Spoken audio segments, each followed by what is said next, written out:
Concept dead lakhs. Okay, మనం already distributed system అంటే ఏం చెప్పుకున్నాం, డిఫరెంట్ లొకేషన్స్లో ఉన్న సిస్టమ్స్ అన్నింటినీ కూడా కమ్యూనికేషన్ నెట్వర్క్ ద్వారా ఇంటర్ కనెక్ట్ చేస్తాం. ఇలా కమ్యూనికేషన్ నెట్వర్క్ ద్వారా ఇంటర్ కనెక్ట్ చేయడం ద్వారా ఒక సిస్టమ్ ఇంకొక సిస్టమ్ కోఆర్డినేట్ అవుతాయి అని చెప్పుకున్నాం. దేనికోసం కోఆర్డినేట్ అవుతాయి అంటే ఒక సిస్టమ్ అదర్ సిస్టంలో ఉన్న రీసోర్సెస్ని యాక్సెస్ చేయడానికి, లేదా ఒక సిస్టమ్ దగ్గర కావాల్సిన ప్రొసెసర్స్ని అదర్ సిస్టంలో ఎగ్జిక్యూట్ చేసి దాని యొక్క రిజల్ట్ని యాక్సెస్ చేయడానికి ఒకదానికొకటి ఓవరాల్గా ఏమవుతాయి, సిస్టమ్ డిస్ట్రిబ్యూటెడ్ సిస్టమ్స్లో ఉన్న సిస్టమ్స్ అన్నీ కూడా కోఆర్డినేట్ అవుతూ ఉంటాయి. ఓకే, ఇలా కోఆర్డినేట్ అయ్యేటప్పుడు మనం ఏం చెప్పుకున్నాం, each and individual system distributed సిస్టంలో రిమోట్ లొకేషన్స్లో ఉన్న అన్ని సిస్టమ్స్ని కూడా కమ్యూనికేషన్ నెట్వర్క్ ద్వారా ఇంటర్ కనెక్ట్ చేస్తాము. ఓకే, ఇవి ఈ విధంగా ఏమవుతాయంటే ఒకదానికొకటి కోఆర్డినేట్ అవుతాయి. ఓకే, ఇలా డిస్ట్రిబ్యూటెడ్ సిస్టమ్స్లో ఉన్న ఈచ్ అండ్ ఇండివిజువల్ సిస్టమ్ కూడా మనం ఏం చెప్పుకున్నాం, ఒక పర్టికులర్ డెడికేటెడ్ సిస్టమ్ అంటే ఒక పర్టికులర్ పర్పస్ కోసం డెడికేట్ చేస్తాం. ఫర్ ఎగ్జాంపుల్ ఇది సిస్టమ్ 1, సిస్టమ్ 2, సిస్టమ్ 3, 4 అనుకోండి. ఇక్కడ 4 సిస్టమ్స్ ఉన్నాయి. ఈ 4 సిస్టమ్స్లో ఫస్ట్ సిస్టమ్ డేటాబేస్ సర్వర్ కింద వర్క్ అవుతుంటే సెకండ్ సిస్టమ్ ఫైల్ సర్వర్ కింద వర్క్ అవుతుంది. అదేవిధంగా second, third system for example print server కింద వర్క్ అవుతుంది. ఓకే, సో ఇలా వర్క్ అయ్యేటప్పుడు ఈ సెకండ్ సిస్టమ్ ఫైల్ సర్వర్ కాబట్టి ఫైల్ సంబంధించిన సిస్టమ్స్ అన్ని దాని వర్క్ అంతా చేసేటప్పుడు దానికి ఇన్ కేస్ డేటాబేస్లో సంబంధించిన సంథింగ్ ఏదో డేటా కావాల్సి వచ్చింది అనుకోండి, అప్పుడు ఆటోమేటిక్గా ఏమవుతుంది, ఈ డేటాబేస్ సిస్టంలో ఏదైతే ఉందో డేటాబేస్ సర్వర్ కింద ఏం వర్క్ అవుతుంది, ఫస్ట్ సిస్టమ్ వర్క్ అవుతుంది కాబట్టి దాన్ని కాస్త ఏం చేస్తుంది, అది ఒక రిక్వెస్ట్ని పంపిస్తుంది. దానికి సంబంధించిన రిజల్ట్ కాస్త తిరిగి సెకండ్ సిస్టమ్కి వస్తుంది. అంటే ఫస్ట్ సిస్టమ్ ఆ రిక్వెస్ట్ కాస్త యాక్సెప్ట్ చేసి, అంటే ఏదైతే డేటాబేస్ సర్వర్కి రిక్వెస్ట్ వచ్చిందో ఆ రిక్వెస్ట్ కాస్త యాక్సెప్ట్ చేసి దాన్ని కాస్త ప్రాసెస్ చేసి అది ఏం చేస్తుంది, ఆ రిజల్ట్ని కాస్త పంపిస్తుంది. అంటే ఇవి ఒకదానికొకటి కమ్యూనికేట్ అవుతాయి. ఓకే, రీసోర్సెస్ కావాలంటే రీసోర్సెస్ని సేవ్ చేసుకుంటుంది. అదేవిధంగా రిమోట్ లొకేషన్లో ప్రొసీజర్స్ని ఎగ్జిక్యూట్ చేయాలనుకుంటే అదర్ సిస్టంలో ప్రొసీజర్స్ కూడా ఎగ్జిక్యూట్ చేసి దాని యొక్క రిజల్ట్ని కాస్త యాక్సెస్ చేస్తుంది. ఓకే, మరి ఇలా రీసోర్సెస్ని కానీ ప్రొసీజర్స్ని కానీ యాక్సెస్ చేసేటప్పుడు ఫర్ ఎగ్జాంపుల్ ఇక్కడ ఇలా సిస్టమ్స్ ఉన్నాయి. సపోజ్ ఇక్కడ P1, P2 అనే 2 సిస్టమ్స్ ఉన్నాయి అనుకోండి. ఓకే, ఇలా 2 సిస్టమ్స్ ఉన్నప్పుడు 2 సిస్టమ్స్ కాదు 4 సిస్టమ్స్ ఉన్నాయి. P1, P2, P3, P4. Okay, ఇలా P4 సిస్టమ్స్ ఉన్నాయి. ఓకే, ఈ 4 సిస్టమ్స్ ఉన్నప్పుడు ఈ P1 system, P3 system, P4 system నార్మల్గా రిమోట్ లొకేషన్లో డిస్ట్రిబ్యూటెడ్ సిస్టంలో ఒక సిస్టమ్లో అదర్ సిస్టంలో ఉన్న రీసోర్సెస్ని యాక్సెస్ చేస్తుంది. ఎందుకోసం అంటే ఇవన్నీ కమ్యూనికేషన్ నెట్వర్క్లో కనెక్ట్ అయి ఉన్నాయి కాబట్టి అంటున్నాము. ఓకే, ఎట్ ఏ టైంలో ఒక సిస్టమ్ ఒక రీసోర్సెస్ అంటే అదర్ సిస్టంలో ఉన్న ఒక రీసోర్స్ని యాక్సెస్ చేస్తే నో ప్రాబ్లం. ఎందుకంటే ఆ ఒక సిస్టంలో ఉన్న అంటే రిమోట్ లొకేషన్లో ఒక పర్టికులర్ లొకేషన్లో ఉన్న సిస్టంలో ఉన్న రీసోర్స్ని ఒక ప్రాసెస్ మాత్రమే యాక్సెస్ చేస్తుంది కాబట్టి దానికి ఏ ప్రాబ్లం ఉండదు. ఆ రీసోర్స్ని కాస్త అది అలొకేట్ చేస్తుంది. అలా కాకుండా సేమ్ రిసోర్స్ని మోర్ దెన్ 1 ప్రాసెస్ యాక్సెస్ చేయాలి అని అనుకుంటే, ఓకే, ఫర్ ఎగ్జాంపుల్ ఒక ప్రింట్ సర్వర్ ఉంది. ఈ 3 సిస్టమ్లు కూడా అంటే P1, P3, P4, P2 అనేది ప్రింట్ సర్వర్ కింద వర్క్ అవుతుంది. ఈ ప్రింట్ సర్వర్ కింద వర్క్ అయ్యే ఆ P2 సిస్టమ్కి ఏదైతే ప్రింట్ సర్వర్ కింద వర్క్ అవుతుందో P1, P3, P4 ఈ 3 కూడా ఒకేసారి ప్రింట్ రిక్వెస్ట్ పంపించారు. లేదు, P1 నుంచే ఒక ప్రింట్ రిక్వెస్ట్ కాకుండా 2 ఫైల్స్ సంబంధించిన ప్రింట్ రిక్వెస్ట్లు వెళ్ళాయి. ఓకే, P1 నుంచి P2కి 2 రిక్వెస్ట్లు వెళ్ళాయి ప్రింట్కి సంబంధించి. అదేవిధంగా P3 నుంచి ప్రింట్ రిక్వెస్ట్ వెళ్ళింది, P4 నుంచి రిక్వెస్ట్ వెళ్ళింది సేమ్ టైంలో.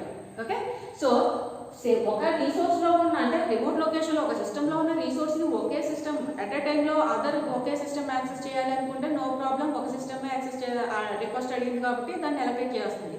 అలా కాకుండా సేమ్ టైంలో more than 1 systems same resource కోసం రిక్వెస్ట్ కోసం అది అలొకేట్ యాక్సెస్ చేయడానికి ట్రై చేస్తూ ఉంటే అప్పుడేమవుతుంది, ఇప్పుడు P1, P3, P4 3 సిస్టమ్లు ఉన్నాయి. 3 సిస్టమ్లు కూడా ఎట్ ఏ టైంలో ప్రింట్కి సంబంధించిన రిక్వెస్ట్ని పంపించాయి. At the same time P1 నుంచి ఒక రిక్వెస్టే కాదు 2 రిక్వెస్ట్లు వెళ్ళాయి ప్రింట్కి సంబంధించి. మరి P2 అనేది దేనికి అలొకేట్ చేయాలి, సేమ్ టైంలో ఇవన్నీ వచ్చాయి కదా. ఓకే, సో ఇటువంటి సిచ్యువేషన్నే మనం ఏమని పిలుస్తామంటే డెడ్ లాక్ అంటాం. ఓకే, డెడ్ లాక్ మీనింగ్ ఏంటి అంటే more than 1 processors waiting for the same resource for continuously. ఇలా ఉంటే కనుక దాన్ని ఏమని పిలుస్తామంటే డెడ్ లాక్ అంటాం. ఓకే, డెడ్ లాక్ మీన్స్ ఏంటి, more than 1 process continuously waiting for the same resources is nothing but a dead lock. ఒకటి కన్నా ఎక్కువ ప్రాసెస్ ఒకే సేమ్ రిసోర్స్ కోసం కంటిన్యూస్గా వెయిటింగ్లో ఉంటే కనుక అటువంటి సిచ్యువేషన్ని మనం ఏమని పిలుస్తాం అంటే డెడ్ లాక్ అని పిలుస్తాం. ఇప్పుడు P2 అనేది ప్రింట్ సర్వర్ కింద వర్క్ అవుతుంది. P1, P3, P4 at a టైంలో సేమ్ ప్రింట్ రిక్వెస్ట్ని పంపించాయి. సేమ్ టైంలో ప్రింట్ రిక్వెస్ట్ని పంపించినప్పుడు P1 నుంచి ఒకటి కాదు 2 రిక్వెస్ట్లు వెళ్ళాయి, ఓవరాల్ 4 రిక్వెస్ట్లు వెళ్ళాయి సేమ్ టైంలో. సో P2 అనేది దేనికి అలొకేట్ చేయాలి, లేదా P2 ఆల్రెడీ ఒక ప్రింట్కి సంబంధించిన వర్కింగ్లో ఉంది అనుకోండి. సో ఆల్రెడీ వర్కింగ్లో ఉంది, సేమ్ టైంలో P2 నుంచి P3 నుంచి P4 నుంచి కూడా సేమ్ రిక్వెస్ట్లు వెళ్ళాయి. సో ఆటోమేటిక్గా ఏమవుతుంది, P2, P3, P4 కూడా 3 కూడా ఏమవుతాయి, కంటిన్యూస్లీ వెయిటింగ్ స్టేట్లో ఉంటాయి. ఇలా సేమ్ రిసోర్స్ కోసం మోర్ దాన్ 1 ప్రాసెసెస్ వెయిటింగ్ స్టేట్లో ఏదైతే కంటిన్యూస్గా ఉంటున్నాయో అటువంటి సిచ్యువేషన్నే మనం ఏమని పిలుస్తామంటే డెడ్ లాక్ అని పిలుస్తాం.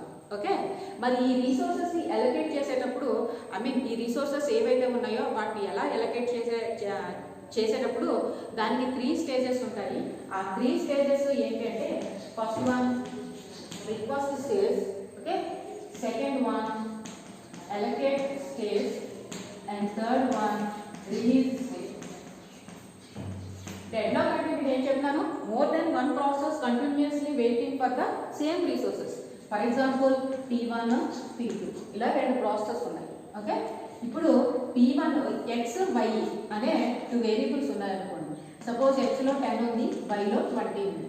ఓకే, సో P1కి x, y కావాలి, P2కి y, x కావాలి. అంటే P1కి ఫస్ట్ x వేరియబుల్ని యాక్సెస్ చేయాలి, తర్వాత y వేరియబుల్ని యాక్సెస్ చేయాలి. అదేవిధంగా P2 ఫస్ట్ y వేరియబుల్ని యాక్సెస్ చేయాలి, తర్వాత x వేరియబుల్ని యాక్సెస్ చేయాలి. అంటే వేరియబుల్ యాక్సెస్ చేయడం అంటే x లో సంథింగ్ ఏదో వాల్యూ ఉంటే అది P1 కావాలి, ఫస్ట్ P1 x ని యాక్సెస్ చేయాలి అనుకుంటుంది.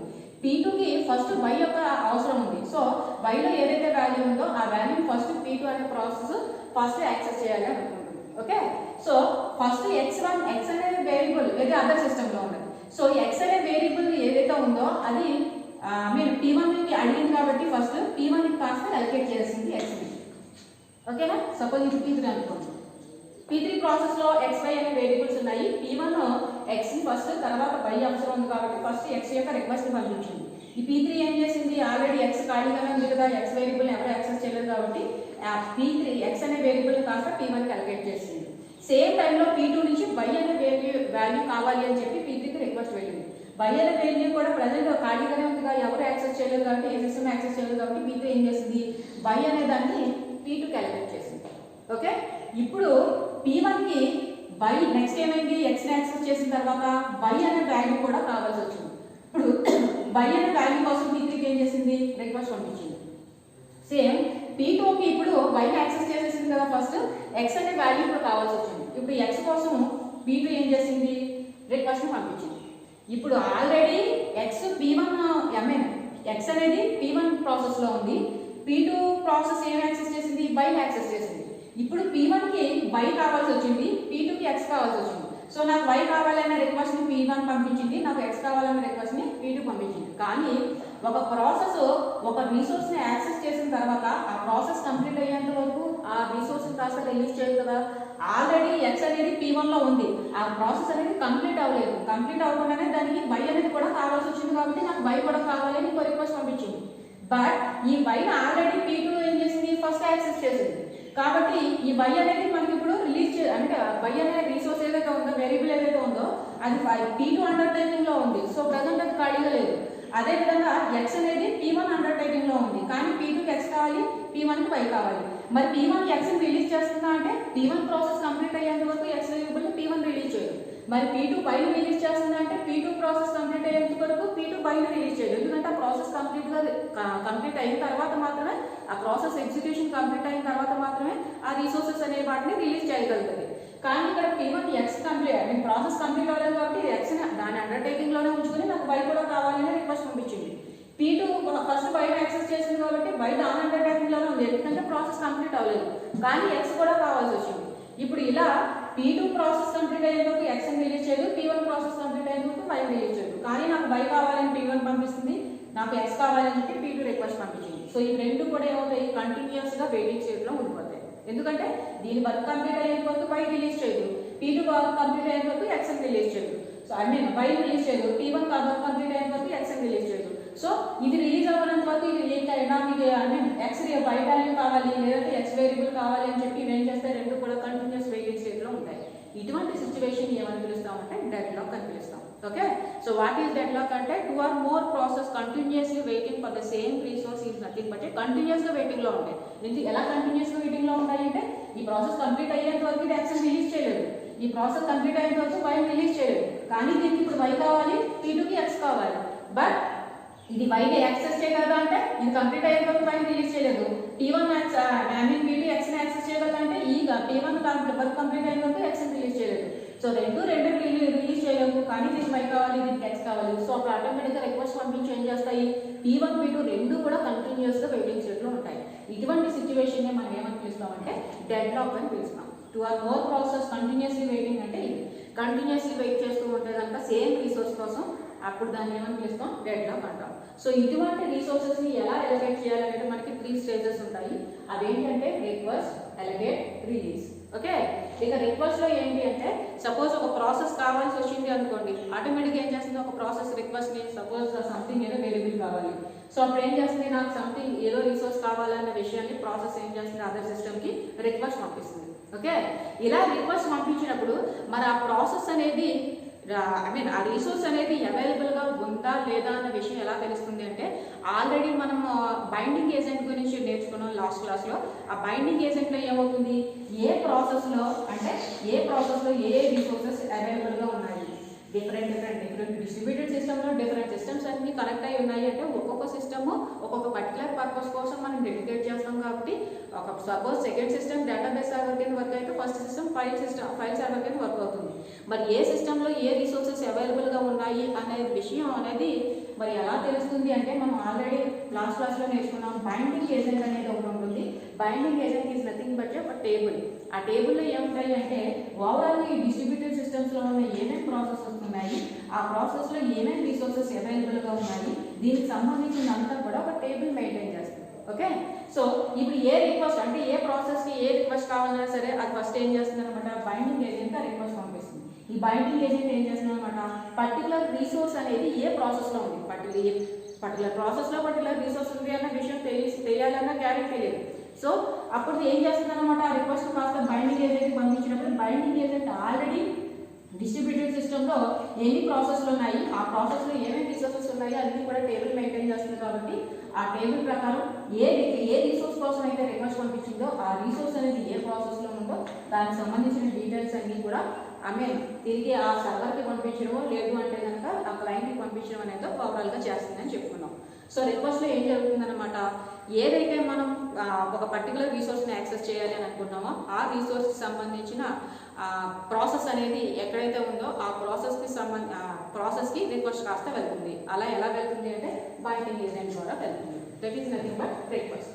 ఇక నెక్స్ట్ ఏంటన్నమాట, ఎలకేట్.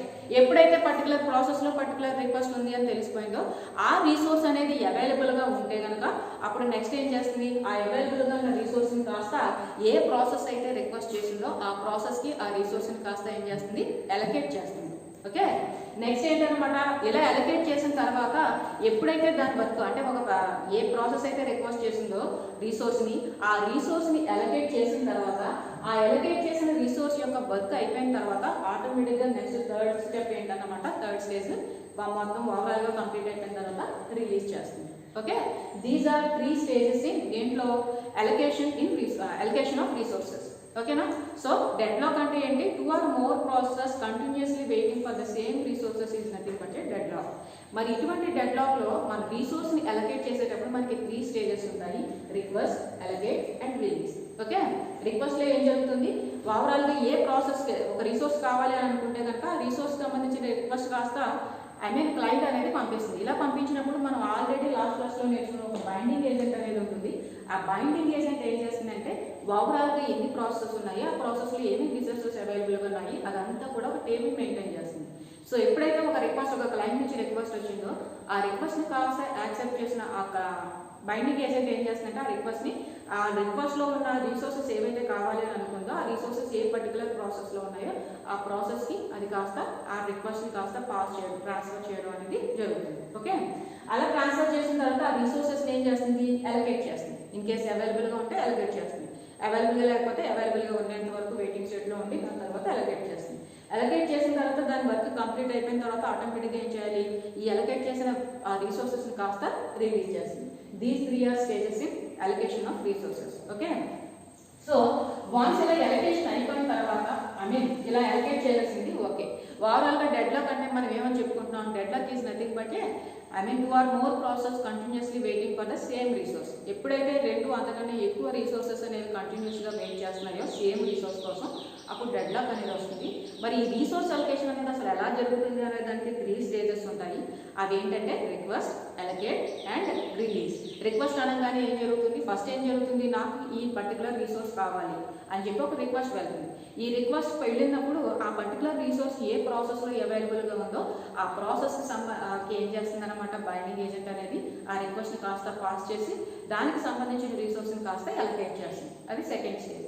ఇలా అలొకేట్ చేసిన తర్వాత దాని వర్క్ అంతా కంప్లీట్ అయిపోయిన తర్వాత అలొకేట్ చేసిన రిసోర్సెస్ని కాస్త రిలీజ్ చేయండి. అది థర్డ్ స్టేజ్. ఓకే, సో ఇప్పుడు మనం ఏదైతే డెడ్లాక్ అని చెప్పుకుంటున్నామో 2 అంతకంటే ఎక్కువ ప్రాసెస్ కంటిన్యూస్గా సేమ్ రిసోర్స్ కోసం వెయిట్ చేసే ఆ స్టేజ్ ఏదైతే ఉందో, deadlock is nothing but situation. ఏ సిచ్యువేషన్ని డెడ్లాక్ అంటాం, 2 or more process continuously waiting for the same resource. Same resource కోసం 2 లేదా అంతకంటే ఎక్కువ ప్రాసెస్ కనుక వెయిటింగ్ స్టేట్లో ఉంటే అటువంటి సిచ్యువేషన్నే మనం డెడ్లాక్ అంటాం. మరి ఇటువంటి డెడ్లాక్ని ఎలా ప్రివెంట్ చేయాలి అంటే, so that is nothing but deadlock prevention. Okay, ఇటువంటి డెడ్లాక్ని మనం ఎలా ప్రివెంట్ చేయాలి, మరి డెడ్లాక్ వచ్చింది 2 or more ప్రాసెస్ కంటిన్యూస్లీ వెయిటింగ్లో ఉన్నాయి. ఓకే, మరి అలా కంటిన్యూస్లీ వెయిటింగ్లో ఉంటే ఆ సిచ్యువేషన్ డెడ్లాక్ అంటున్నాం. అటువంటి డెడ్లాక్ని మనం ప్రివెంట్ చేయాలి కాబట్టి సో నెక్స్ట్ ఏంటంటే డెడ్లాక్ ప్రివెన్షన్.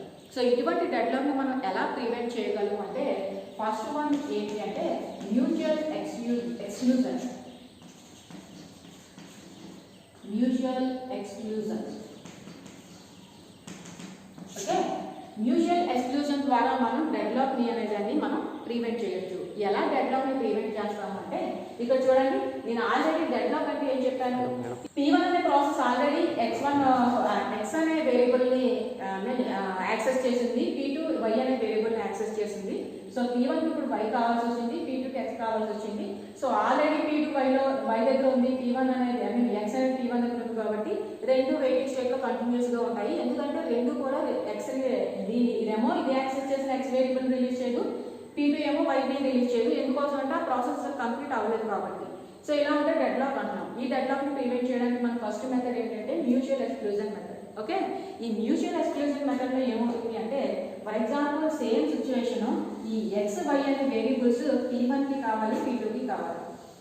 ఓకేనా, ఈ మ్యూచువల్ ఎక్స్క్లూజన్లో ఏమవుతుంది అంటే, ఫస్ట్ P1 అనే దాని నుంచి రిక్వెస్ట్ వచ్చింది, ఎక్స్ అనే వేరియబుల్ నాకు కావాలి అని.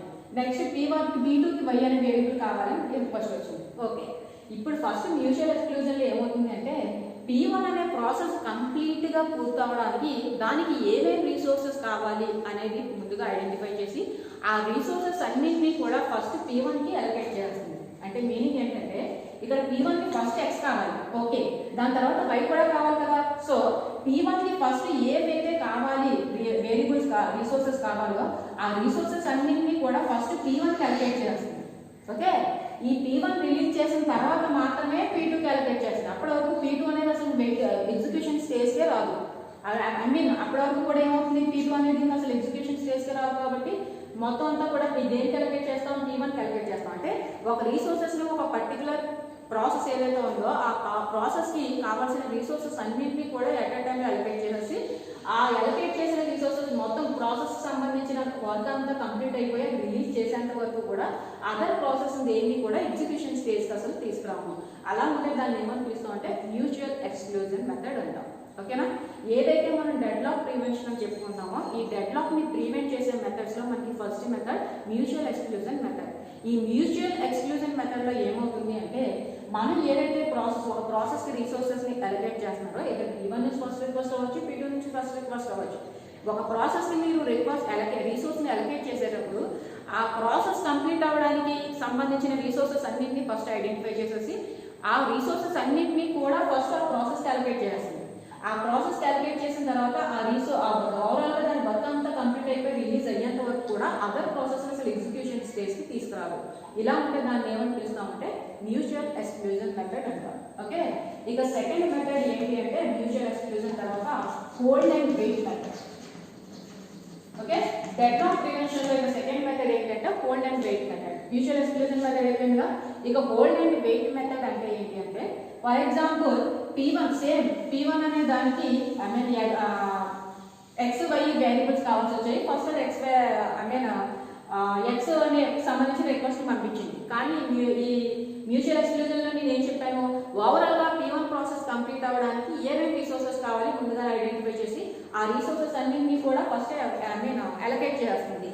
ఆ అలొకేట్ చేసిన తర్వాత ఆ వర్క్ అంతా కంప్లీట్ అయిపోయి రిలీజ్ అయ్యేంత వరకు కూడా అదర్ ప్రాసెస్ అసలు ఎగ్జిక్యూషన్ స్టేజ్కే రాదు. అలా ఉంటే దాన్ని మ్యూచువల్ ఎక్స్క్లూజన్ అంటున్నాం. ఇక హోల్డ్ అండ్ వెయిట్ లో ఏమవుతుంది అంటే సేమ్ ఎక్స్ ఏదైతే ఒక ప్రాసెస్ సంబంధించిన రిసోర్సెస్ అన్నింటినీ కూడా ఫస్ట్ అలొకేట్ చేస్తుంది. ఓకే, ఇలా అలొకేట్ చేసిన తర్వాత అదర్ ప్రాసెస్ నుంచి సేమ్ రిసోర్సెస్ సంబంధించిన రిక్వెస్ట్లు వచ్చాయి అనుకోండి, ఆ ప్రాసెస్కి అంటే ఆ రిసోర్సెస్ సంబంధించిన రిక్వెస్ట్లు ఏ ఏ ప్రాసెస్ నుంచి వచ్చాయో ఆ ప్రాసెస్ అన్నింటినీ కూడా ఏం చేస్తుందంటే క్యూలో ప్లేస్ చేసుకుంటుంది. సపోజ్ ఇదే X why వేరియబుల్కి P2, P4, P5 ఇవన్నీ రిక్వెస్ట్ చేసాయి. వీటన్నిటిని కూడా ఏం చేస్తుందంటే క్యూలో ప్లేస్ చేస్తుంది. సో క్యూలో ప్లేస్ చేసినప్పుడు P2 తర్వాత P4 తర్వాత P5.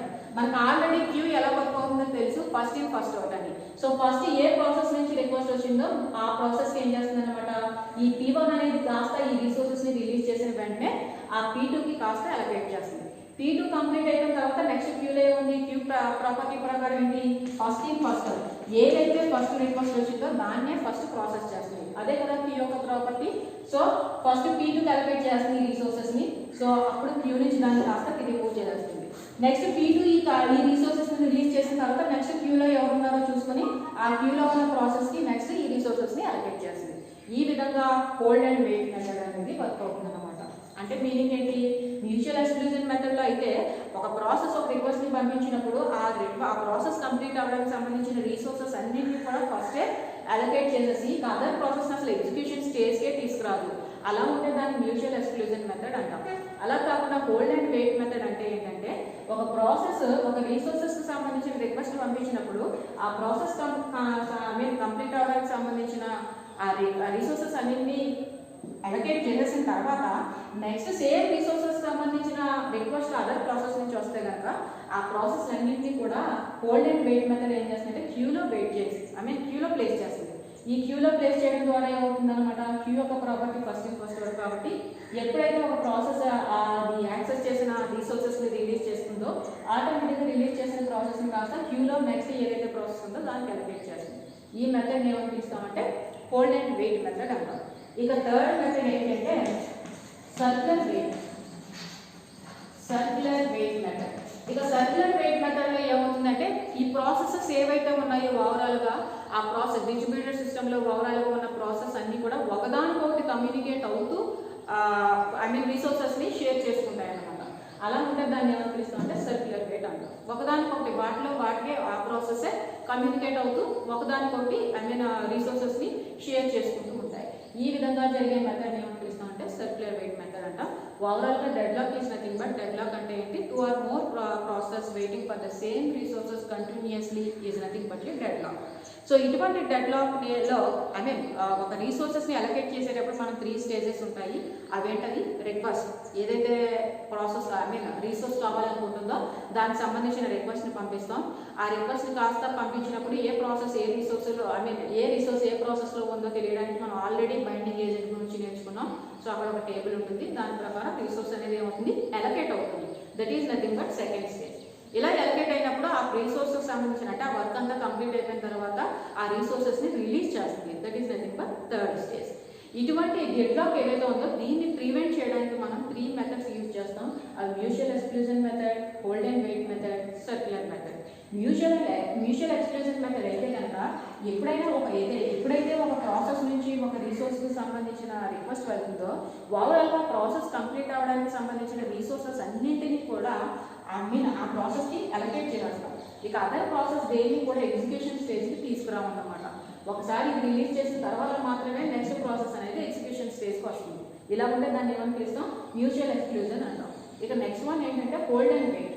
హోల్డ్ అండ్ వెయిట్ లో ఏమవుతుంది అంటే ఒక ప్రాసెస్ సంబంధించిన రిసోర్సెస్ అన్నింటినీ అలొకేట్ చేస్తాము. Okay, in case next process కనుక ఏదైనా అదర్ ప్రాసెస్ నుంచి సేమ్ రిసోర్స్ సంబంధించిన రిక్వెస్ట్ వస్తే కనుక వాటిని అసలు ఎగ్జిక్యూషన్ స్టేజ్ తీసుకురాకుండా ఉండకుండా ఏం చేస్తామంటే ఆ ప్రాసెసెస్ అన్నింటినీ కూడా క్యూలో ప్లేస్ చేస్తాం. That is nothing but hold and wait. ఇక సర్క్యులర్ వెయిట్లో ఏమవుతుంది అంటే ఇన్నర్గా ఒక ప్రాసెస్ ఇంకొక ప్రాసెస్ వాటికి అవే కమ్యూనికేట్ అవుతూ రిసోర్సెస్ని షేర్ చేసుకుంటూ ఉంటాయి. దాన్ని ఏమని పిలుస్తాం అంటే సర్క్యులర్ వెయిట్ అంటాం. యూనిట్ 3 డిస్ట్రిబ్యూటెడ్ సిస్టమ్స్లో next concept is nothing but granularity. Granularity already distributed shared మెమరీలో మనం దానికి ఇష్యూస్ గురించి చెప్పుకునేటప్పుడు డిస్ట్రిబ్యూటెడ్ షేర్డ్ మెమరీ ఇష్యూస్ గురించి చెప్పుకునేటప్పుడు one of the first issue is nothing but granularity అని చెప్పుకున్నాం. సో ఇప్పుడు గ్రాన్యులారిటీ అనేది ఒక కాన్సెప్ట్ అనమాట. అంటే ఇన్నర్గా డీటెయిల్డ్గా గ్రాన్యులారిటీ అసలు అంటే ఏంటో నేర్చుకుంటాం. సో థర్డ్ యూనిట్లో డిఎస్ఎం అంటే డిస్ట్రిబ్యూటెడ్ షేర్డ్ మెమరీ తర్వాత మనం నేర్చుకునే కాన్సెప్ట్ ఏంటంటే గ్రాన్యులారిటీ. ఇక గ్రాన్యులారిటీ మీనింగ్ ఏంటి అంటే granularity is nothing but block size. Okay, granularity is nothing but block size అంటే మీనింగ్ ఏంటంటే మన డిస్ట్రిబ్యూటెడ్ సిస్టమ్ అని ఏదైతే చెప్పుకున్నామో ఈ డిస్ట్రిబ్యూటెడ్ సిస్టమ్స్ అనేవి మనం డిజైన్ చేసేటప్పుడు ఆల్రెడీ మనం స్టార్టింగ్ క్లాస్లోనే నేర్చుకున్నాం. డిస్ట్రిబ్యూటెడ్ సిస్టమ్స్ డిజైన్ చేసేటప్పుడు ఏదైతే టైట్లీ కపుల్డ్ సిస్టమ్తో ఉన్న మనం డిస్ట్రిబ్యూటెడ్ సిస్టమ్ డిజైన్ చేస్తాం, లేదా లూజ్లీ కపుల్డ్ సిస్టమ్స్ యూజ్ చేసినా డిజైన్ చేస్తాం. ఇక టైట్లీ కపుల్డ్ సిస్టమ్స్ యూజ్ చేసి మనం డిజైన్ చేసామంటే దాని మీనింగ్ ఏంటన్నమాట, ఏవైతే డిస్ట్రిబ్యూటెడ్ సిస్టమ్స్లో అన్ని కనెక్షన్ అయి ఉన్నాయో అన్ని సిస్టమ్స్కి కూడా ఒక కామన్ షేర్డ్ మెమరీ ఉంటుంది. దేనికి దానికి ఇండివిజువల్గా మెమరీ అనేది ఉండదు. అలా ఉంటే దాన్ని ఏమని పిలుస్తాం, డిస్ట్రిబ్యూటెడ్ షేర్డ్ మెమరీ అనేది. I mean tightly coupled system అంటాం. ఇలా కాకుండా లూజ్లీ కపుల్డ్ సిస్టమ్ అని ఇంకొక టైప్ ఉంది. సో ఈ లూజ్లీ కపుల్డ్ సిస్టమ్స్లో ఏమవుతుంది, ఇండివిజువల్గా సిస్టమ్స్ దేనికి దానికి సెపరేట్గా షేర్డ్ మెమరీ అనేది ఉంటుంది. సో ఇలా దేనికి దానికి సెపరేట్గా ఉన్న ఈ సిస్టమ్స్ అన్ని కూడా కనెక్షన్లో ఉంటే దాన్ని ఏమని పిలుస్తాం అంటే లూజ్లీ కపుల్డ్ సిస్టమ్ అంటాం. సో ఓవరాల్గా డిస్ట్రిబ్యూటెడ్ సిస్టమ్ని మనం ఏదైతే డిజైన్ చేస్తున్నామో అది either టైట్లీ కపుల్డ్ అవ్వచ్చు లేదా లూజ్లీ కపుల్డ్ అవ్వచ్చు. మరి టైట్లీ కపుల్డ్ అయినా లూజ్లీ కపుల్డ్ అయినా సరే మనకి కంపల్సరీ డిస్ట్రిబ్యూటెడ్ సిస్టమ్స్లో ఉన్న సిస్టమ్స్ అన్నీ కూడా నెట్వర్క్ ద్వారానే కనెక్ట్ అయి ఉంటాయి. Okay, and at the same time network ద్వారానే కనెక్ట్ అయి ఉన్నాయి. అండ్ డేటా షేరింగ్ కూడా దేని ద్వారా, నెట్వర్క్ ద్వారానే పాస్ అవుతుంది. ఓకే, మరి ఇలా నెట్వర్క్ ద్వారా డేటా పాస్ అవుతుంది అంటే కంపల్సరీ మెమరీ యొక్క ఇంపార్టెన్స్ అనేది ఎక్కువగా ఉంటుంది. అంటే మెమరీ అనేది కంపల్సరీ కావాలి. సో ఈ మెమరీ బ్లాక్ యొక్క సైజుని ఎలా డిజైన్ చేయాలో చెప్పే కాన్సెప్ట్ ఏదైతే ఉందో దానినే మనం గ్రాన్యులారిటీ అంటాం. ఓకేనా, సో మనం ఏదైతే నెట్వర్క్ ద్వారా డిస్ట్రిబ్యూటెడ్ సిస్టమ్స్ అన్నీ కూడా ఒకదానికొకటి కనెక్ట్ అయ్యి ఉన్నాయో అలా కనెక్ట్ అయ్యి ఉన్న దాంట్లో ఆ సిస్టమ్స్కి డేటా ఏదైతే పాస్ అవుతుందో ఆ డేటా పాస్ అయ్యేటప్పుడు కంపల్సరీ మెమరీ ఇంపార్టెన్స్ అనేది ఎక్కువగా ఉంటుంది. మరి ఇలా మెమరీ అవసరం వచ్చింది అంటే సో కంపల్సరీ ఏం చేయాలన్నమాట, మనం ఈ మెమరీ ఏదైతే ఉందో ఆ మెమరీ బ్లాక్ యొక్క సైజెస్ని మనం ఎలా డిజైన్ చేయాలి, ఏ సైజెస్లో మనం డిజైన్ చేయాలో చెప్పే కాన్సెప్ట్ ఏదైతే ఉందో దాన్నే గ్రాన్యులారిటీ అంటాం. ఓకే, ఇక ఏ సైజెస్లో డిజైన్ చేయాలంటే ఇటువంటి ఈచ్ అండ్ ఇండివిజువల్ బ్లాక్స్ అన్నమాట. ఇవన్నీ మెమరీ బ్లాక్స్ ఇలా ఉంటాయి.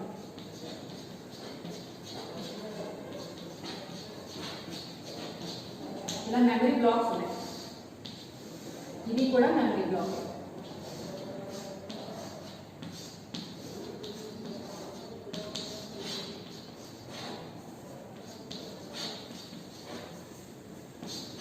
ఇవి కూడా మెమరీ బ్లాక్స్. ఓకే, వీటిని ఏమని పిలుస్తామంటే మోర్ గ్రాన్యులర్, ఇది లెస్ గ్రాన్యులర్.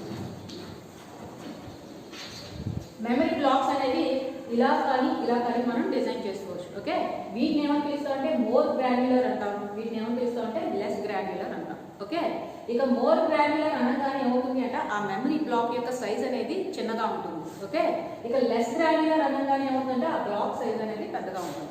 ఓకే కదా, సో ఇందుకే ఏంటి మోర్ గ్రాన్యులర్కి లెస్ గ్రాన్యులర్కి డిఫరెన్స్ ఏంటి అంటే ఇప్పుడు మోర్ గ్రాన్యులర్స్ ఉన్నాయి అనుకోండి, ఇందులో సపోజ్ నేను ఒక ఫైల్ని నేను షేర్ చేద్దాము అనుకుంటున్నాను. సపోజ్ డిస్ట్రిబ్యూటెడ్ సిస్టమ్కి సంబంధించి ఈ 5 యూనిట్స్ ఏవైతే ఉన్నాయో ఆ 5 యూనిట్స్కి సంబంధించిన ఫైల్స్ అన్ని కూడా నేను షేర్ చేద్దాం అనుకుంటున్నాను. ఇలా 5 యూనిట్స్ సంబంధించిన ఫైల్స్ అన్ని నేను షేర్ చేసేటప్పుడు ఈ లెస్ గ్రాన్యులర్ అనగానే ఈచ్ అండ్ ఇండివిజువల్ బ్లాక్ యొక్క సైజ్ ఎలా ఉంది, చాలా స్మాల్గా ఉంది. సో ఇది మోర్ గ్రాన్యులర్, ఈ మోర్ గ్రాన్యులర్ యూజ్ చేసి నేను ఫైల్స్ అంటే డిస్ట్రిబ్యూటెడ్ సిస్టమ్కి సంబంధించిన 5 యూనిట్స్ని నేను ట్రాన్స్ఫర్ చేశాను అనుకోండి, ఈచ్ అండ్ ఇండివిజువల్ బ్లాక్లోని ఏమవుతుందంటే ఒక్కొక్క యూనిట్ అనేది ఈచ్ అండ్ ఇండివిజువల్ బ్లాక్లో మాత్రమే ప్లేస్ అవుతుంది. ఓకే, లేదు దీని యొక్క సైజ్ అనేది మరీ చిన్నగా ఉందనుకోండి, అప్పుడు ఏమవుతుంది ఒక్కొక్క క్వశ్చన్ కూడా అంటే ఫస్ట్ యూనిట్లో ఉన్న ఒక క్వశ్చన్ ఒక బ్లాక్లో, ఫస్ట్ యూనిట్లో ఉన్న సెకండ్ క్వశ్చన్ ఇంకొక బ్లాక్లో ఇలా చిన్నగా డివైడ్ అవుతుంది అనమాట. ఎందుకోసం అంటే ఆ బ్లాక్ యొక్క సైజ్ అనేది తక్కువ ఉంది కాబట్టి. ఇలా నేను 5 యూనిట్స్ లేదు ఒక సింగిల్ యూనిట్ని నేను పంపిస్తాను అనుకోండి, లేదా దీన్ని 5 యూనిట్స్ని పంపించండి. ఇలా 5 యూనిట్స్ని మనం పంపించినప్పుడు ఈచ్ అండ్ ఇండివిజువల్ యూనిట్లో ఒక్కొక్క క్వశ్చన్ ఒక్కొక్క బ్లాక్ కింద డివైడ్ అయింది అంటే ఇవన్నీ కూడా ట్రాన్స్ఫర్ అవుతాయి. ఓకే, దాని తర్వాత మరి ఆ ఇన్ఫర్మేషన్ అంతా కూడా మనం ఏ క్వశ్చన్ ఎక్కడుంది అని వెతుక్కుని మొత్తం అంతా గ్యాదర్ చేసుకోవడానికి ఏమవుతుంది, టైం అనేది పడుతుంది. ఓకే, అలా కాకుండా మీరు లెస్ గ్రాన్యులర్ యూజ్ చేస్తారనుకోండి, లెస్ గ్రాన్యులర్ ఏమవుతుందంటే బ్లాక్ యొక్క సైజ్ అనేది పెద్దగా ఉంటుంది. సో దీనివల్ల ఏమవుతుందంటే మనం ఏవైతే అక్కడ మీరు ఈచ్ అండ్ ఇండివిజువల్ క్వశ్చన్ ఒక్కొక్క బ్లాక్లో పెట్టారో ఈ లెస్ గ్రాన్యులర్లో మనం ఈ ఓవరాల్ బ్లాక్స్ అన్నింటినీ కూడా కలిపి ఒక డైరెక్టరీ కింద ఫామ్ చేసుకుంటాం అనమాట. ఓకే, ఇది ఒక డైరెక్టరీ. ఓకే, సో ఇప్పుడు ఏమవుతుంది అనమాట, ఈ డైరెక్టరీలో ఏదైతే మనం ఫామ్ చేసుకున్నామో ఇప్పుడు ఈచ్ అండ్ ఇండివిజువల్ ఎన్ని ఫైల్స్ ఏవైతే ఉన్నాయో వాటన్నింటినీ మనం ఒక ప్లేస్లో మనం ప్లేస్ చేస్తాం కాబట్టి దీన్ని ఎట్ ఏ టైంలో మొత్తం ఫైల్ అంతటినీ కూడా షేర్ చేసేయచ్చు. ఓకే, సో ఎట్ ఏ టైంలో మొత్తం ఫైల్ అంతటినీ షేర్ చేస్తున్నానంటే ఓవరాల్గా ఉన్న 5 యూనిట్స్ ఏవైతే ఉన్నాయో 5 యూనిట్స్ని నేను ఒకేసారి సేవ్ చేసుకోవచ్చు. నాట్ ఓన్లీ 5 యూనిట్స్, సపోజ్ నేను వెబ్ టెక్నాలజీ డిస్ట్రిబ్యూటెడ్ సిస్టమ్ రెండింటిని షేర్ చేద్దాం అనుకుంటున్నాను అనుకోండి. సో నేను ప్రేమ్ చేస్తాను డైరెక్టరీలో వెబ్ టెక్నాలజీకి ఒకటి డిస్ట్రిబ్యూటెడ్ సిస్టమ్స్కి ఒక డైరెక్టరీ ఇలా ప్లేస్ చేసుకొని వాటికి సంబంధించిన ఫైల్స్ అన్నింటినీ నేను వీటిలో ప్లేస్ చేస్తాను. సో ఆటోమేటిక్గా ఏమవుతుంది, నేను ఎప్పుడైనా ఫైల్ షేర్ చేయాలని అనుకుంటే ఓవరాల్గా ఈ ఇన్ఫర్మేషన్ అంతా కూడా ఎట్ ఏ టైంలో షేర్ అవుతుంది. అక్కడైతే ఏమవుతుంది 1 by 1 ఒక క్వశ్చన్ తర్వాత ఇంకో క్వశ్చన్ ఇలా నెంబర్ ఆఫ్ ఫైల్స్ అనేవి పాస్ అవుతూ ఉంటాయి. ఇలా నెంబర్ ఆఫ్ ఫైల్స్ అనేవి షేర్ అయినప్పుడు ఆ ఫైల్స్ అన్ని ఎక్కడ ఉన్నాయో మనం వెతుక్కోవాలి. And at the same time మనం ఎట్ ఏ టైంలో నెంబర్ ఆఫ్ ఫైల్స్ మనం షేర్ చేస్తున్నాము అంటే అన్నీ ఒకేసారి వెళ్ళిపోగా 1 by 1 వెళ్తూ ఉంటాయి. దీనివల్ల ఏమవుతుంది, బఫర్లో అవన్నీ కూడా ఎక్కడ ప్లేస్ చేయాలంటే బఫర్లో ప్లేస్ చేయాలి. సో ఒకటి రీచ్ అయిన తర్వాత నెక్స్ట్ ఇంకొకటి రీచ్ అవుతూ ఉంటుంది అన్నమాట. So this is nothing but granularity. ఇక గ్రాన్యులారిటీ అంటే మీనింగ్ ఏంటంటే ఏదైతే మనం నెట్వర్క్ డిస్ట్రిబ్యూటెడ్ సిస్టమ్స్లో ఉన్న సిస్టమ్స్ అన్నింటినీ నెట్వర్క్ ద్వారా ప్లేస్ చేస్తున్నామో ఇలా నెట్వర్క్లో ప్లేస్ చేసినప్పుడు డేటా కూడా నెట్వర్క్ ద్వారానే పాస్ అవుతుంది. ఇలా డేటా కూడా నెట్వర్క్ ద్వారా పాస్ అవుతుందంటే మెమరీ యొక్క ఇంపార్టెన్స్ అనేది ఎక్కువగా ఉంటుంది. సో ఈ మెమరీ బ్లాక్ యొక్క సైజ్ని ఎలా డిజైన్ చేయాలి చెప్పే కాన్సెప్ట్ని ఏమని పిలుస్తుందంటే గ్రాన్యులారిటీ అంటాం. ఇందులో మనకి మోర్ గ్రాన్యులారిటీ, లెస్ గ్రాన్యులారిటీ అనేది రెండు ఉంటాయి. మోర్ గ్రాన్యులారిటీ అయితే ఏమవుతుంది, బ్లాక్ యొక్క సైజ్ అనేది తగ్గుతుంది, నెంబర్ ఆఫ్ ఫైల్స్ని పంపించే ఆ నెంబర్ ఆఫ్ సైజ్ అనేది ఇంక్రీజ్ అవుతుంది. అలా కాకుండా లెస్ గ్రాన్యులారిటీ అయితే ఏమవుతుంది, బ్లాక్ యొక్క సైజ్ ఇంక్రీజ్ అవుతుంది, మనం పంపించే నెంబర్ ఆఫ్ ఫైల్స్ అనేవి ఏదైతే షేర్ చేస్తామో దాని యొక్క సైజ్ అనేది డిక్రీజ్ అవుతుంది అనమాట. ఓకే, సో ఏదైతే మనం గ్రాన్యులారిటీ అని చెప్పుకుంటున్నామో ఆ గ్రాన్యులారిటీని మనం డిజైన్ చేసేటప్పుడు కొన్ని క్రైటీరియా ఉంటుంది, అంటే కొన్ని రూల్స్ ఉంటాయి అన్నమాట. Factors, it is nothing but factors that influence granularity. గ్రాన్యులారిటీని ఇన్ఫ్లుయెన్స్ చేసే కొన్ని ఫ్యాక్టర్స్ ఉంటాయి. సో ఆ ఫ్యాక్టర్స్లో first factor is nothing but influencing block size. Influencing block size. ఓకేనా, మనం ఏదైతే గ్రాన్యులారిటీ అని చెప్పుకుంటున్నామో, గ్రాన్యులారిటీ అంటే ఓవరాల్గా ఏం చెప్తున్నాను నేను, మనం ఏదైతే మెమరీ సైజ్ ఉందో ఆ మెమరీ సైజ్ అనేది ఎలా డిజైన్ చేయాలి చెప్పేదాన్ని గ్రాన్యులారిటీ అంటాం. సో దీనికంటూ కొన్ని రూల్స్ ఉంటాయి. That is nothing but factors that influencing granularity. So ఇందులో ఫస్ట్ వన్ ఏంటంటే ఇన్ఫ్లుయెన్సింగ్ బ్లాక్ సైజ్. ఇక బ్లాక్ సైజ్ని ఇన్ఫ్లుయెన్స్ చేయడం అంటే మీనింగ్ ఏంటంటే మన బ్లాక్ సైజ్ అనేది ఎంత పెద్దగా ఉంటే మన ఫైల్ షేరింగ్ అనేది అంత ఫాస్ట్గా జరుగుతుంది. ఓకే, మరి బ్లాక్ సైజ్ అనేది పెద్దగా ఉంటే ఫైల్ షేరింగ్ అనేది ఫాస్ట్గా జరగడం అంటే మీనింగ్ ఏంటంటే ఇప్పుడు బ్లాక్ సైజ్ ఎలా ఉందనుకోండి, ఇలా చిన్నగా ఉన్నాయి. ఇలా చిన్నగా ఉన్నప్పుడు నేను ఏం చెప్తాను, ఒక యూనిట్లో ఉన్న ఒక క్వశ్చన్ ఒక్కొక్క బ్లాక్లోనే ప్లేస్ అవుతుంది. ఇలా ఒక యూనిట్లో ఉన్న సపోజ్ ఒక యూనిట్లో 15 క్వశ్చన్స్ ఉన్నాయనుకోండి, ఆ 15 క్వశ్చన్స్కి మనకి ఏమవ్వాలి, 15 బ్లాక్స్లో ప్లేస్ అవుతుంది.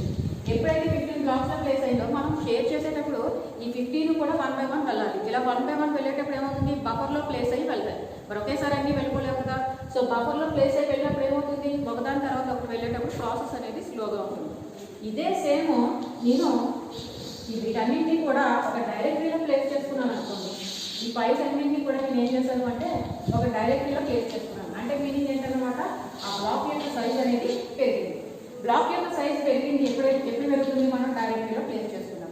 ఎప్పుడైతే బ్లాక్ యొక్క సైజ్ పెరిగిందో, సపోజ్ నేను 4 యూనిట్స్ డిస్ట్రిబ్యూటెడ్ సిస్టమ్ సంబంధించిన 5 యూనిట్స్ని కూడా నేను ఒక డైరెక్టరీలో ప్లేస్ చేశాను. ఇలా ప్లేస్ చేసినప్పుడు ఏమవుతుంది అంటే ఓవరాల్గా ఈ డేటా షేరింగ్ అనేది ఏదైతే ఉందో అది ఫాస్ట్గా జరుగుతుంది. మరి డేటా షేరింగ్ అనేది ఫాస్ట్గా ఎలా జరుగుతుంది డైరెక్టరీలో అంటే, మనకి ఇక్కడైతే ఈచ్ అండ్ ఇండివిజువల్ క్వశ్చన్ని కూడా మనం మెసేజ్ ఫామ్లో పంపిస్తున్నాం. ఓకే, కానీ ఇక్కడ ఏమవుతుంది అంటే మీరు ఎప్పుడైతే డైరెక్టరీలో ప్లేస్ చేసుకొని పాస్ చేస్తున్నారో, ఆ డైరెక్టరీలో ప్లేస్ చేసుకొని మీరు పాస్ చేసేటప్పుడు అది దేన్ని షేర్ చేస్తుంది అంటే ఆ ఫైల్ యొక్క అడ్రస్ని మాత్రమే షేర్ చేస్తుంది. ఓకే, ఆ ఫైల్ మీరు ఈచ్ అండ్ ఇండివిజువల్ క్వశ్చన్ ఒక్కొక్క బ్లాక్ కింద మీరు డివైడ్ చేసి వెళ్ళినప్పుడు ఆ క్వశ్చన్ డైరెక్ట్ వెళ్ళాలి, ఆ మెసేజ్ అనేది మనకు డైరెక్ట్గా కనిపిస్తుంది. అలా కాకుండా మనం ఏం చేస్తాము అంటే ఈ ఫైల్స్ ఏవైతే ఉన్నాయో, ఫర్ సపోజ్ నా దగ్గర ఫైల్స్ ఉన్నాయి, డిస్ట్రిబ్యూటెడ్ సిస్టమ్ సంబంధించిన ఫైల్స్, వెబ్ టెక్నాలజీ సంబంధించిన ఫైల్స్. వీటన్నిటిని నేను ఏం చేశానంటే ఆ ఫైల్స్ అనేది డ్రైవ్లో పెట్టుకున్నాను. ఈ డ్రైవ్లో ప్లేస్ చేసిన ఈ ఫైల్స్ అన్నిటిని నేను షేర్ చేసేటప్పుడు ఏం చేస్తాను అంటే డైరెక్ట్ ఆ ఫైల్స్ డేటా అంతా నేను షేర్ చేయకుండా ఆ ఫైల్స్ యొక్క అడ్రస్ని మాత్రమే నేను షేర్ చేస్తాను. ఇలా అడ్రస్ని మాత్రమే షేర్ చేసినప్పుడు మన నెట్వర్క్లో మనం ఏదైతే షేర్ చేస్తున్నామో అవి ఏదైతే కనెక్షన్లో ఉన్నారో ఆ మొత్తం నెంబర్ ఆఫ్ ఫ్లైట్స్ అంతా దాన్ని యాక్సెస్ చేసుకుంటారు. సో ఇలా యాక్సెస్ చేసుకునేటప్పుడు మరి అందరికీ అవసరం అవుతుందంటే అందరికీ అవసరం లేదు, ఎవరికైతే కావాలనుకున్నారో వాళ్ళు మాత్రమే యాక్సెస్ చేసుకుంటారు. సో మనం ఏదైతే అడ్రస్ని పంపించామో ఆ అడ్రస్ అనేది నెట్వర్క్లో ఉన్న అందరికీ కనిపిస్తుంది. అది ఎవరికి కావాలనుకుంటే వాళ్ళు ఏం చేస్తారు, జస్ట్ దాన్ని కాస్త క్లిక్ చేస్తే ఆటోమేటిక్గా ఆ ఫైల్ అనేది ఓపెన్ అవుతుంది అన్నమాట. సో మనం ఫైల్స్ని విడివిడిగా 1 by 1 మెసేజ్ ఫామ్లో పంపించే కన్నా, అంటే ఇండివిజువల్గా దానికి ఒక్కొక్క క్వశ్చన్ని ఒక్కొక్క మెసేజ్ ఒక బ్లాగ్లో పంపించే దానికన్నా సింపుల్గా మనం అడ్రస్ని పంపించడం అనేది డేటా ట్రాన్స్ఫర్ ఫాస్ట్గా జరుగుతుంది. And at the same time ఎవరైతే కావాలనుకుంటారో వాళ్ళు మాత్రమే దాన్ని క్లిక్ చేసి యాక్సెస్ చేసుకుంటారు. సో ఆ విధంగా మనం ఏదైతే ఇన్ఫ్లుయెన్సింగ్ బ్లాక్ సైజ్ అంటే మీనింగ్ ఏంటంటే మనం దాన్ని compare to individual block size కన్నా మనం డైరెక్టరీలో ప్లేస్ చేసి డేటాని ట్రాన్స్ఫర్ చేస్తే అది ఫాస్ట్గా జరుగుతుంది. ఓకే, మరి ఇలా డైరెక్టరీలో ప్లేస్ చేసి పాస్ చేయడం అంటే మీనింగ్ ఏంటి అంటే మనం సపోజ్ నేను ఒక డ్రైవ్లో అన్ని ఫైల్స్ని ప్లేస్ చేసుకున్నాను. ఈ డ్రైవ్లో ఉన్న ఫైల్స్ అన్నింటినీ కూడా నేను షేర్ చేసేటప్పుడు డైరెక్ట్ ఆ ఫైల్స్లో ఉన్న డేటాని షేర్ చేశాను, ఆ ఫైల్స్ యొక్క అడ్రస్ని మాత్రమే షేర్ చేస్తాను. మరి దాన్ని కంపేర్ టు మెసేజ్ డైరెక్ట్గా వెళ్ళిన దానికి దాని యొక్క అడ్రస్ వెళ్ళిన దానికి డిఫరెన్స్ ఉంటుంది.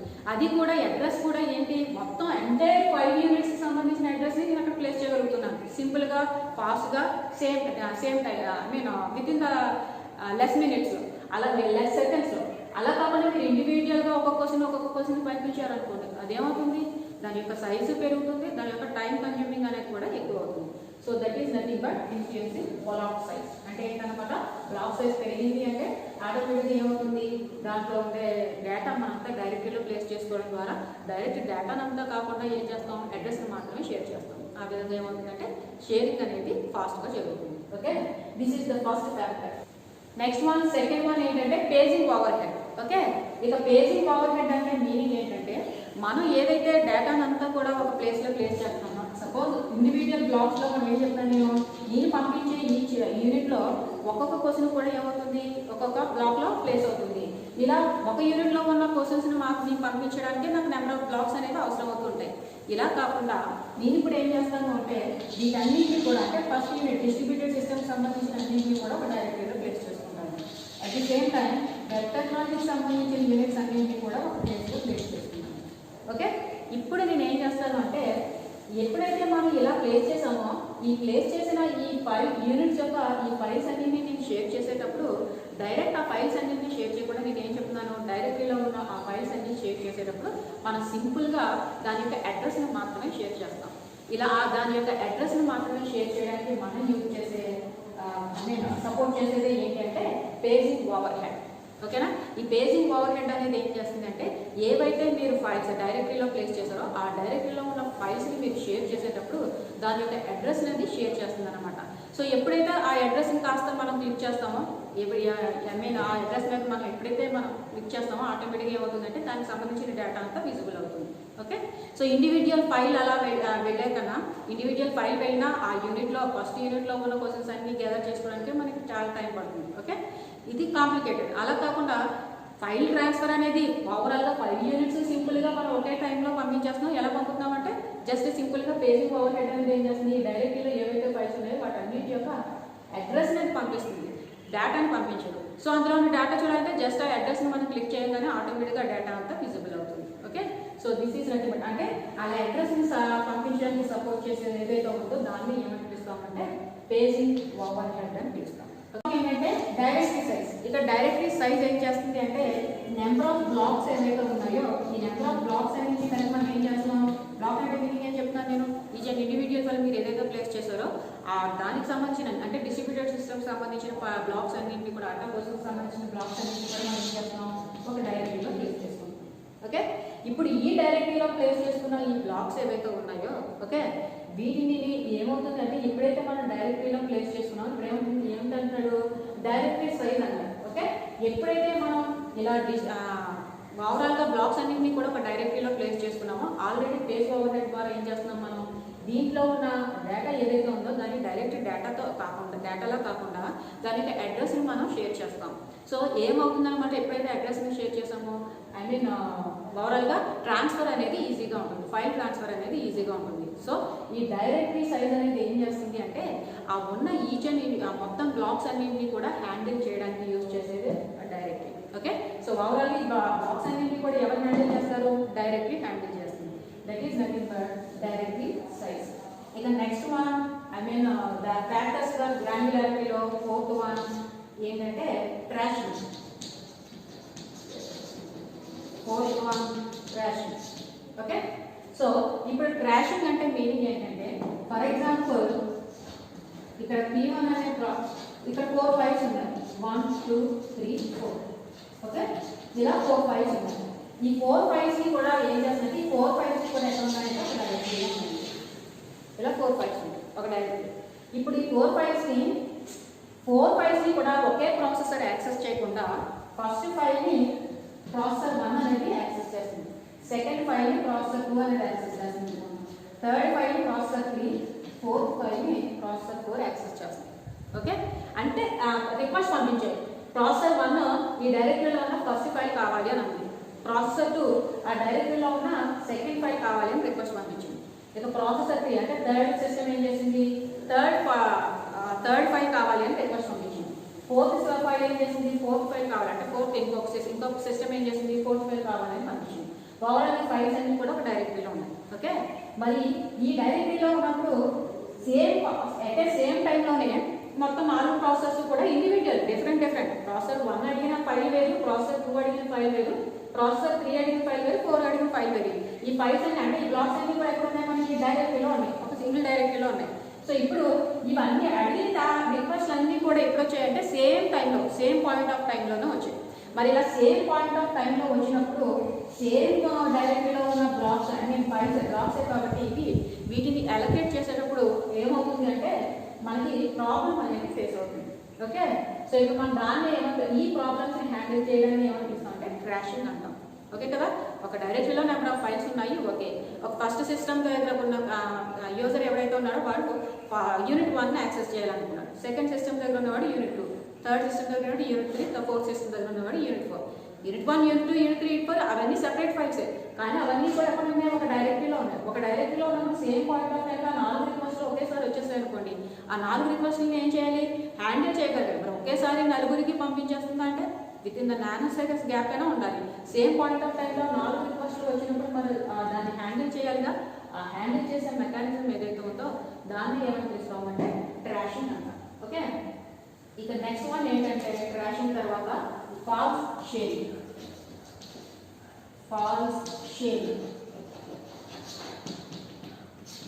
ఓకే, ఇక ఫాల్స్ షేరింగ్ అంటే మీనింగ్ ఏంటంటే సపోజ్ P1 అనే ఒక ప్రాసెసర్ ఉంది.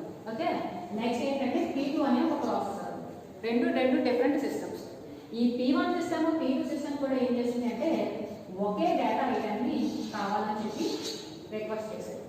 ఓకే, ఒకే డేటా ఐటమ్ని కావాలని రిక్వెస్ట్ చేసాయి, ఒకే టైంలో రిక్వెస్ట్ చేసాయి. మనం ఎప్పుడైతే ఒక డేటా ఐటమ్ని మనం రిక్వెస్ట్ చేస్తామో అయితే దాంట్లో ఏం చేస్తాం రీడ్ ఆపరేషన్ రైట్ ఆపరేషన్ చేస్తాం.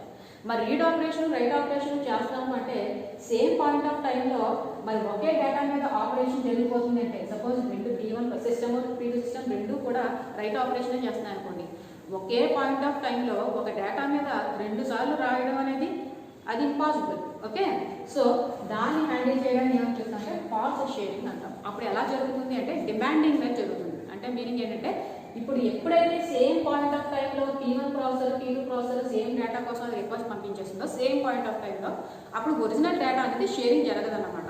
ఓకే, సో ఒరిజినల్ డేటా అనేది షేరింగ్ జరగకుండా తర్వాత ఏమవుతుంది అంటే ఆ డేటా అనేది ఏదైతే ఉందో ఏవైతే ప్రాసెస్ రిక్వెస్ట్ చేశాయో ఆ డేటాని షేర్ చేసేటప్పుడు డిమాండ్ మీద షేర్ చేస్తుంది. డిమాండ్ మీద షేర్ చేయడం అంటే మీనింగ్ ఏంటి, ఫస్ట్ ఎవరైతే రిక్వెస్ట్ చేశారో వాళ్ళకి ఆ డేటాని పంపించడం, దాని తర్వాత అది కంప్లీట్ అయిన తర్వాత సెకండ్ ఎవరైతే రిక్వెస్ట్ చేశారో వాళ్ళకి పంపించడం.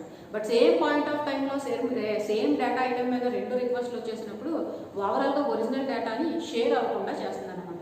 దాన్ని ఏమని పిలుస్తామంటే ఫాల్స్ షేరింగ్ అంటాం. ఓకే, ఇక ఫాల్స్ షేరింగ్ తర్వాత నెక్స్ట్ వన్ ఏంటంటే sixth one using page size.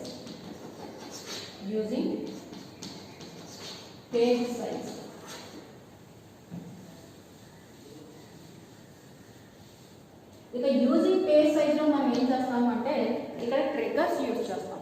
ఓకేనా, ఇక్కడ ట్రిగ్గర్ అనేది యూజ్ చేస్తాం. ట్రిగ్గర్ అనేది ఏం చేస్తుంది అంటే మనకి ఒక వార్నింగ్ అనే దాన్ని రేజ్ చేస్తుంది అనమాట. ఇన్ కేస్ మీరు ఒక ఫైల్ని యాక్సెస్ చేయడానికి ట్రై చేస్తున్నారు అనుకోండి, ఆ ఫైల్ అట్ ది సేమ్ టైంలో ఆల్రెడీ అనదర్ సిస్టంలో అనదర్ ప్రాసెసర్లో రీడ్ మోడ్లోనో రైట్ మోడ్లోనో ఉంది. అప్పుడు ఏం చేస్తుందంటే అది ఆ ఫైల్ని నెక్స్ట్ ఇంకో సిస్టమ్ ఏదైతే అడిగిందో దానికి అలౌ చేయకుండా ఒక ఇన్ఫర్మేషన్ అనే దాన్ని రేజ్ చేస్తుంది అనమాట. ఆ తర్వాత ఏం చేస్తుంది, మేబీ ఆ ఫైల్ యొక్క డేటా మీద అదర్ సిస్టమ్ ఏదైతే ప్రాసెస్ చేస్తుందో అది కంప్లీట్ అయిపోయిన తర్వాత అప్పుడు దానికి ఇన్ఫర్మేషన్ అనే దాన్ని ఇస్తుంది. ఓకే, దాని that is nothing but using page size. ఇంకొక విషయం ఏంటంటే ఇందులో ఏదైతే యూజింగ్ పేజ్ సైజ్లో ఏం చేస్తున్నాం, మనం ట్రిగ్గర్ యూజ్ చేస్తాం. ఏవైతే ప్రాసెస్ అనేది డేటాని యాక్సెస్ చేయాలని అనుకుంటున్నాయో ఆ డేటాని యాక్సెస్ చేసేటప్పుడు ఆల్రెడీ ఒక డేటా అనేది ఒక ప్రాసెసర్ హ్యాండ్ ఓవర్లో ఉన్నప్పుడు సేమ్ అదర్ ప్రాసెసర్ సేమ్ డేటాని యాక్సెస్ చేయాలంటే కనుక ఒక ఇన్ఫర్మేషన్ని రేజ్ చేస్తుంది. అదేవిధంగా దాంతో పాటు ఏమవుతుంది అంటే ఇంకొక విషయం ఏంటంటే ఇన్ కేస్ మనం నెట్వర్క్ ఫెయిల్యూర్ అయిందనుకోండి, సపోజ్ మీరు ఒక పేజ్ ఓపెన్ చేశారు, ఒక వెబ్ పేజ్ ఓపెన్ చేశారు. ఇలా వెబ్ పేజ్ ఓపెన్ చేసినప్పుడు మేబీ మీ నెట్ బ్యాలెన్స్ అయిపోవడం వలన లేదా నెట్వర్క్ ఫెయిల్యూర్ వలన కనెక్షన్ అనేది డిస్కనెక్ట్ అయింది. ఇలా కనెక్షన్ అనేది డిస్కనెక్ట్ అయినా మనం ఏదైతే పేజ్ ఆల్రెడీ ఓపెన్ చేసామో అదైతే అలానే ఉంటుంది. ఓకే, సో ఆ విధంగా ఉంటుంది అంటే దట్ ఈస్ నథింగ్ బట్ దాని వెనక ఉండేది కూడా paging size, using paging size. ఇక నెక్స్ట్ వన్ ఏంటంటే మనం ఆల్రెడీ ఒక వీడియో చూస్తున్నాం అనుకోండి, ఆ వీడియో చూసేటప్పుడు మనకు ఒక రెడ్ కలర్ లైన్ పాస్ అవుతూ ఉంటుంది. ఆ రెడ్ కలర్ లైన్ ఫ్రంట్ ఒక వైట్ కలర్ కూడా ఉంటుంది. ఇన్ కేస్ మీరు మనకి ఏదైనా నెట్ ఏదైనా కారణాల వల్ల డిస్కనెక్ట్ అయింది అనుకోండి, కనెక్షన్ అనేది ఫెయిల్యూర్ అయింది.